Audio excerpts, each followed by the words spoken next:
মুসলিম বিশ্বের অবিসংবাদিত নেতা Ayatollah Ali খামেনির জানাজার কার্যক্রম আজ থেকে শুরু হয়েছে। ইরানের তেহরানে রাষ্ট্রীয় শোকানুষ্ঠান এবং শ্রদ্ধা নিবেদনের মাধ্যমে এই কার্যক্রম শুরু হয়েছে। চলবে আজ 3 জুলাই থেকে 9 জুলাই পর্যন্ত। ইরানের বেশ কয়েকটি গুরুত্বপূর্ণ শহরে তার মরদেহ নেওয়া হবে এবং সেখানে তাকে সম্মান দেখানো হবে বা শ্রদ্ধা নিবেদন করা হবে। সবগুলো গণমাধ্যম নিউজ করছে যে আয়াতুল্লাহ আলী খামেনির জানাজায় 3.5 কোটিরও বেশি মানুষ অংশগ্রহণ করবে। বিশ্বের বিভিন্ন প্রান্ত থেকে হাজার হাজার মানুষ এই জানাজায় অংশগ্রহণ করার জন্য ইরানে গিয়ে পৌঁছেছেন এবং অনেকে যাচ্ছেন।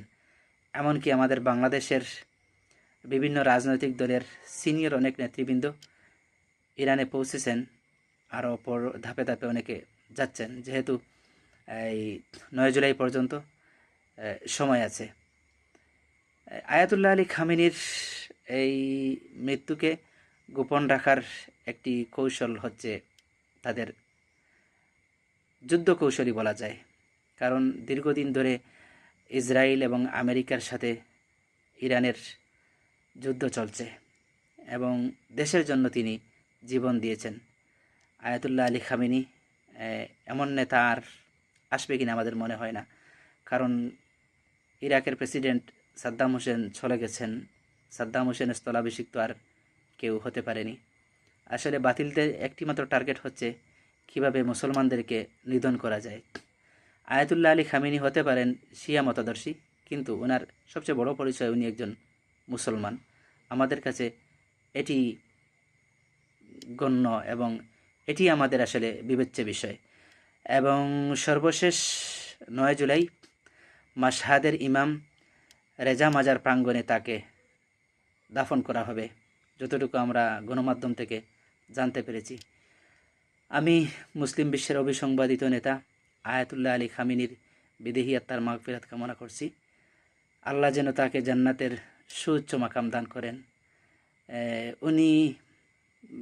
তাকে শহীদ করা হয়েছে একমাত্র মুসলমানদেরকে নিধন করার জন্য, অন্য কোনো উদ্দেশ্য নয়।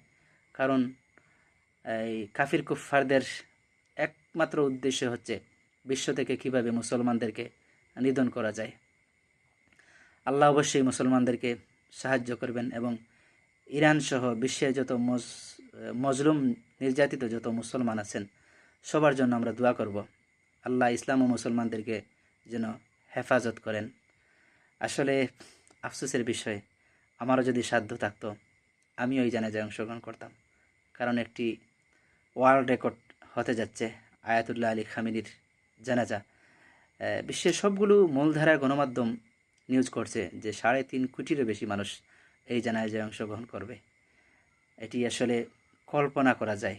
3.5 কোটি মানুষ অনেক, যা আসলে এই শুধু কল্পনাই করা যায়।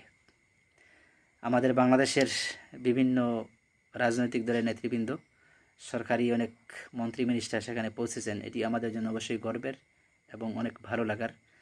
আমি আবারও আয়াতুল্লাহ আলী খামেনির মাগফিরাত কামনা করছি। শোক সন্তপ্ত পরিবারের প্রতি গভীর শ্রদ্ধা জানাচ্ছি এবং এই যুদ্ধে যারা শহীদ হয়েছেন আল্লাহ সবাইকে যেন জান্নাতের সুউচ্চ মাকাম দান করেন।